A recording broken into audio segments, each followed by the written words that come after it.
Assalamu alaikum wa rahmatullahi wa barakatuh. Bismillah ar-Rahman ar-Rahim. In the name of Allah, the Beneficent, the Merciful. Now with today's main headlines.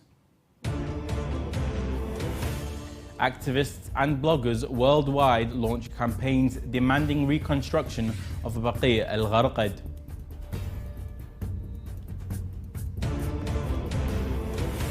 United Nations Security Council to pass a resolution condemning Taliban's oppressive measures against women.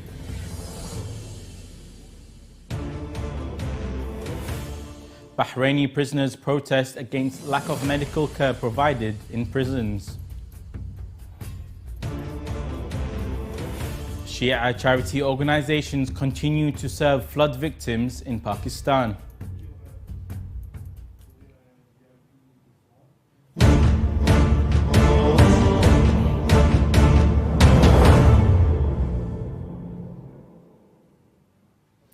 Peace be upon the Master of Martyrs, peace be upon you, O dear viewers. This is Hussein Jawad and you are watching Shia Waves live from Imam Hussein TV 3. Bloggers and activists have launched a hashtag reconstructing Baqi al-Gharqad in a global demand coinciding with the painful memory of demolition of the holy graves of Ahlul Bayt, peace be upon them, in Baqi al-Gharqad in Medina. The campaign comes in response to the call of the Supreme Religious Authority, His Eminence Grant Ayatollah Sayyid Sadiq al-Hussein Shirazi, who has reiterated his demands for reconstructing the holy graves of the infallible Imams, as Shia devotees are commemorating the Baqi World Day. Shia Waves agency has monitored the campaign launched by the devoted followers of Ahlul Bayt on social media platforms, demanding the Saudi authorities to respect the sanctity of the pure graves and to rebuild the honorable shrines that were demolished by the Wahhabis and Salafis. The activists, and in their statements, that these campaigns are launched to uphold the word of truth and unify the demands calling for the rebuilding of the pure graves in Baqi'. They added that through these campaigns we inform the world of the heinous crimes committed against the graves of the pure Imams, peace be upon them. The Supreme Religious Authority, His Eminence Grant Ayatollah Sayyid Sadiq al-Hussein Shirazi, had earlier condemned the heinous crimes against the honourable graves and stressed on all Muslims to demand for their reconstruction. The United Nations Security Council is supposed to vote today, on Thursday, on a draft resolution condemning the ban of Afghan women working for international organizations in Afghanistan and to urge the Taliban authorities to swiftly reverse its repressive campaign against the rights of women and girls. The draft resolution describes the ban on Afghan women as unprecedented in the history of the United Nations and stresses the indispensable role of women in Afghan society. Diplomats expect the Security Council to vote in favor of the draft resolution, which states the banning of Afghan women from working at the United Nations undermines human rights and humanitarian principles. The Security Council vote will come days before an international meeting to be held in Doha, Qatar, on the 1st and 2nd of May to discuss the situation in Afghanistan. Since the overthrow of the Western-backed government in 2021, the Taliban administration has tightened its restrictions on women's participation in public life, including preventing women from attending university and closing secondary schools for girls. Political prisoners in Jor prison in Bahrain have announced their protest against international lack of medical care provided to them by the prison administration. Mr. Ahmed Al-Wadi'i, director of the Bahrain Institution for Rights and Democracy, BIRD, reported via his Twitter account that a political prisoner had a seizure which promoted his cellmates to knock on their door in order for the prisoner to be transferred and treated. But the prison administration ignored their request, as one of the prison guards saying, "Let's him." Al-Wadi'i explained that the prisoners explained of the severe neglect, especially during the month of Ramadan, when their medical appointments in external hospitals cancelled. He indicated that giving medicine to sick prisoners and those in diabetes and high blood pressure was delayed for several hours, especially since some of them could not eat breakfast before taking the medicine. Al-Wadi'i pointed out that the prisoners raised several written demands outside the cells, including changing the working hours official due to ill treatment dealing in sectarian manner that degrades dignity, providing serious health care, and to treat emergency cases more seriously. However, the prison administration sent their agent Marwan al-Hudayri, who threatened and intimidated the prisoners. Al-Wada'i stated that because of the prisoners' protests, the prison administration imposed collective punishment on them by cutting off family contact. Let's remind our respected viewers of today's headlines. Activists and bloggers worldwide launch campaigns demanding reconstruction of Baqi al-Gharqad.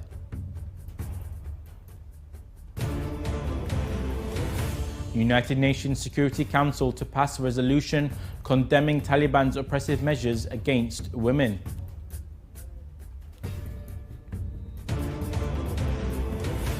Bahraini prisoners protest against lack of medical care provided in prisons.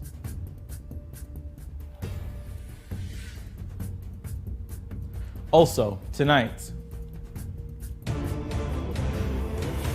new report reveals that Muslims are targets of religion discrimination in the Netherlands.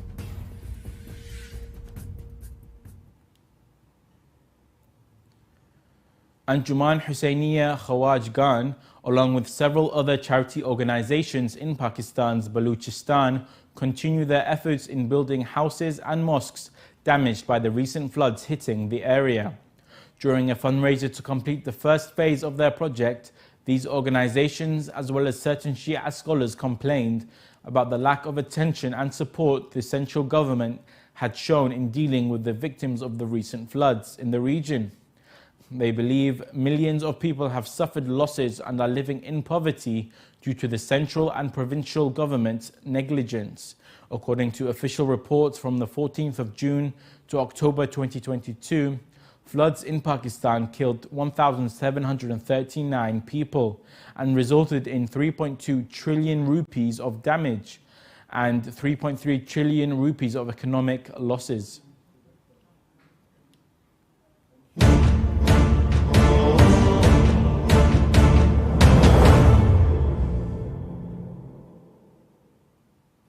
And now we continue with some short news. In cooperation with Shams al-Shumus organization in the capital, Baghdad, the Misbah al-Hussein Foundation for Relief and Development, affiliated to the Office of Grand Ayatollah Shirazi, distributed Eid al-Fitr clothing to needy and orphan families. Their campaign provided a large number of civil society organizations in Iraq and a number of charitable institutions and humanitarian associations in various cities of Iraq. Shams al-Shumus organization in Baghdad has extended its thanks and appreciation to the Misbah al-Hussein Foundation for its great and continuous humanitarian role in caring for the families of orphans and the needy. The latest UNICEF report says millions of children in the Middle East and North Africa, MENA region have received insufficient one dose or no vaccination against measles, diphtheria, tentinitis, and pertussis between 2019 and 2021. The unfortunate reduction in the rate of immunization puts children in our region at high risk of vaccine-preventable illnesses, said Adele, which is the UNICEF Regional Director for MENA. The international organization has urged governments, institutions, and individuals to prioritize immunization efforts so that all children receive vaccines at the right time and age. AST Space Mobile, a US satellite designer company, has recently used its space-based cellular broadband network to complete a two-way voice call using standard unmodified smartphones. This first ever communication was made from the Midland, Texas area to Rakuten in Japan over AT&T Spectrum. The achievement marks a great step towards providing connectivity to nearly 50% of the global population who remain unconnected from cellular broadband. The refectory department of Al-Abbas Shrine announced that it had provided meals to more than 500,000 pilgrims during the holy month of Ramadan and Eid al-Fitr. Ala Abdul Hussein, the assistant head of the refectory department, said in a statement received by Shia Waves agency that the employees of the department provided iftar and suhoor meals to the honorable pilgrims throughout the blessed month of Ramadan. There were various locations for the distribution process, where over 550,000 meals were served. It is worth mentioning that the large crowds of pilgrims visited the holy Karbala this blessed month of Ramadan, both from Iraq and other countries, where they performed pilgrimage to Imam Hussein and his loyal brother Abu Fadl al-Abbas, peace be upon them both. Research shows that the microplastics reside in our bloodstream after entering our body through daily consumption of packaged food such as milk.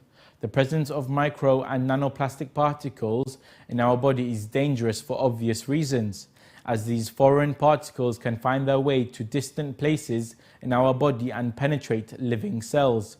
Researchers from the Vienna University of Medical Sciences stated in their recent study that plastic-used food in packaging is found in people's brains 2 hours after consumption.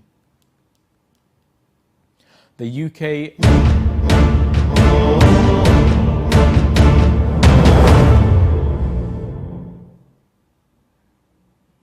UK-based Muslim newspaper has published a report in which said that the discrimination complaints made to the police and the children's ombudsman in the Netherlands had increased compared to 2021. The newspaper confirmed in the report published on its official website today, on Thursday, the April 27th, that the number of complaints submitted to the police were 6,738 in 2022. That is 2% more than in 2021, adding that most of the ethnic-based incidents were experienced in professional settings and public services. Citing data from the police on religion-related discrimination, the report said Muslims were targeted by 93% in 2022, compared to 67% in 2021. As per the report, discrimination complaints submitted to police continues to rise for the third year in a row, pointing that 43% of the complaints reported to the police and 49% of the complaints reported to the Discrimination Complaints Service were based on ethnicity. According to statistics, Muslims in the Netherlands make up approximately 5% of the population. We have reached the end of today's Shia Wave show. Let's remind our dear viewers of today's main headlines. Activists and bloggers worldwide launch campaigns demanding the reconstruction of Baqi al-Gharqad.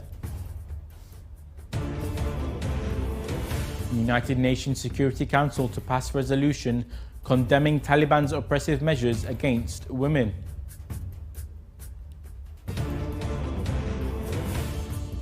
Bahraini prisoners protest against the lack of medical care provided in prisons. Shia charity organization continue to serve flood victims in Pakistan.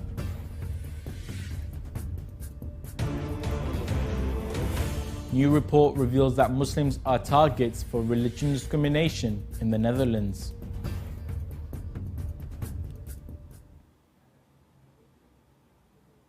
You can view all the latest news on Shia Waves website, and you can send your news of your city or country to be published on our news agency. Contact us on the numbers at the bottom of the screen. Thank you very much for watching. It's the end of the show. We pray to Allah Almighty to hasten the reappearance of the Master of our time. Wassalamu alaikum wa rahmatullahi wa barakatuh.